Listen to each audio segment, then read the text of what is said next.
керек, же керек эмес деп чындык чыгарып коебуз. Гапыр Мадаминов агай айтат, муктаждыктан жаздым. Зарылчылыктан жаздым.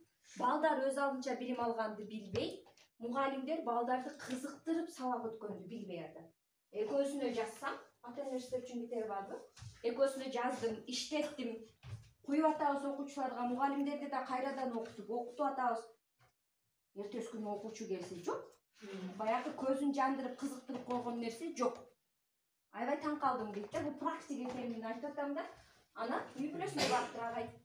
Үй бүлөсүнө барып, баягы баарлашып көрсө, үйдө эмне нерселер сүйлөшүлөт. Малды карабайсыңбы? Мектепти кечке кучактап отурасың.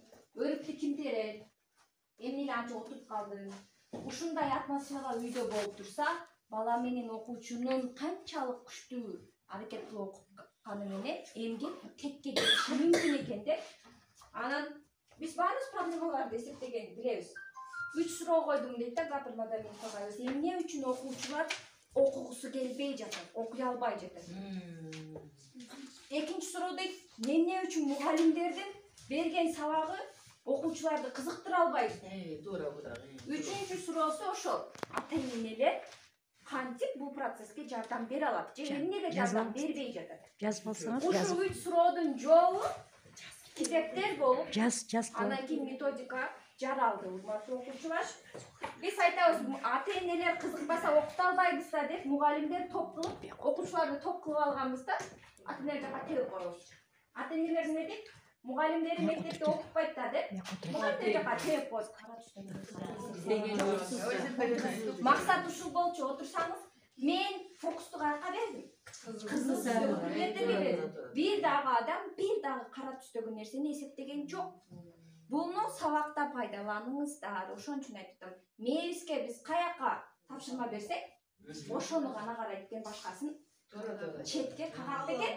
Көрдүкпү азыр? Көрдүк. Окуучуларды дагы демек, көңүлүн алгач дейт. Мына штаттык өнөрүндө жазып койгон, класстын моралдык, психологиялык климатты жаратып алгыла.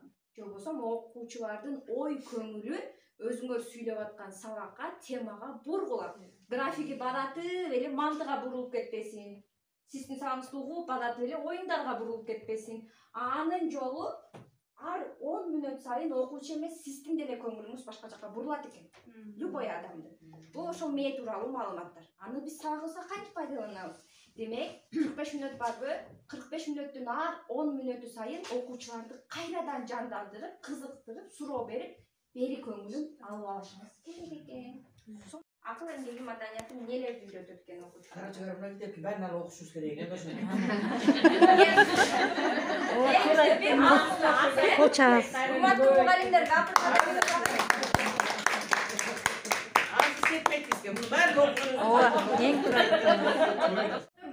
сонун болот эгер бар болсо. Экинчи бар.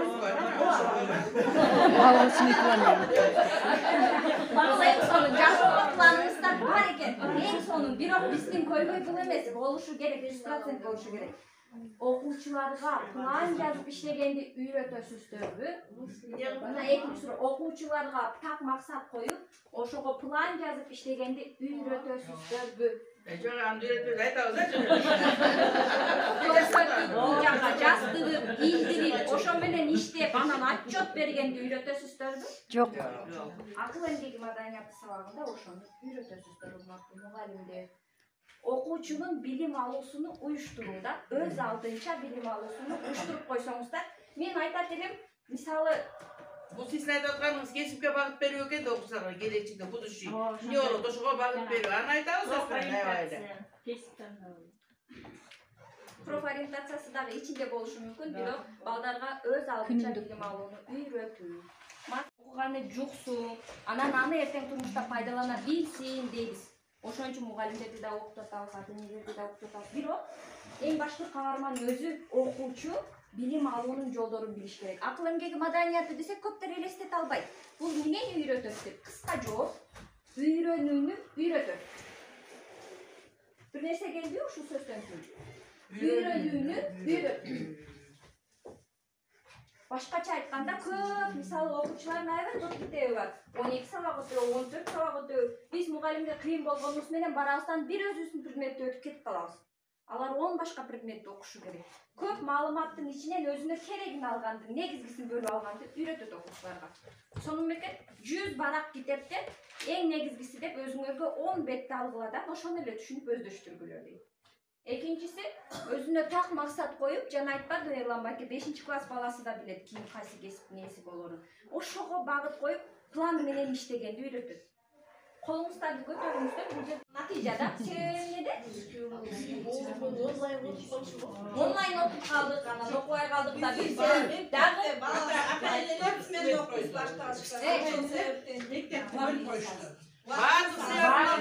телефон күнөөлүү, ата-энелер күнөөлүү, онлайн сабактар күнөөлүү, демократия күнөөлүү, Ковид күнөөлүү, ковид. Үй бүлөлүк китеп окуу жок. Туура, бул дагы бир критерий, бир себеп. Себептер көп болушу мүмкүн. Сиздер айткандын баардыгы бир себептер. Себеби шылтоолор көп дагы. Биз Кызыктыра албайбыз. мугалимдер дагы ошол себептердин бирөөсү, кызыктырып, шыктандырып, бияка сабакка тарта албайбыз. Биз деле күнөөлүүбүз. Мына себеп натыйжа табуунун бир үлгүсү. Айттыңыздарбы, сразу практикасын көрсөтүң. Жолдорун үйрөтүш керек экен алгач тапшырма берерден мурун.